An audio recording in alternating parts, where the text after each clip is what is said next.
GamesWeasel.com. Review.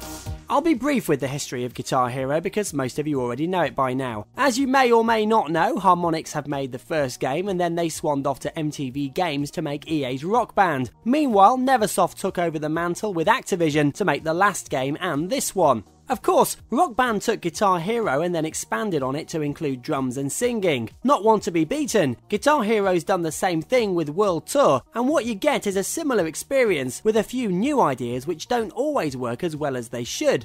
So you get a lovely track list of over 40 songs with varied success for the different music disciplines, and newer tracks are featured as well as some golden oldies and, strangely, some with non-English lyrics which won't please vocalists when you're actually singing in a game. In career mode you can play songs in chunks of 3 or 4 in little gigs, and then new gigs open up for you to play. The good news is more than one is unlocked at once, so now you can play some tracks later on in the schedule if the ones immediately after don't take your fancy. The hardware's changed a bit in this one as well. The guitar now has a new part higher up the neck for solos and sliding notes. The problem is there's no time to adjust your hand to the new position when you're in the middle of a song, and there's not enough signposts for you to find it without looking at the neck itself. You're better off just sticking to the buttons near the headstock to continue your combos. I was more excited about the drum kit. These ones come with what look like cymbals to give a more authentic feel, and the kit's very nice to play. It's quite quiet to hit with the sticks and it's not too bulky. My only problem is with the sensitivity of the cymbals themselves. If you want to hit them on the edge like a real cymbal, it just doesn't respond. You have to hit it in the middle at the top, and this can ruin a good streak if you're going for records. They've also got a music studio. Great, I thought, I can lay down some tracks and make a single, maybe Biff Baff Boff. Of course, that was never going to happen, and especially not using what they provided here. As well as being unintuitive to use, there's also some serious lag here which prevents you from playing anything in time. There's even lag during proper songs when you hammer some solo drum beats out.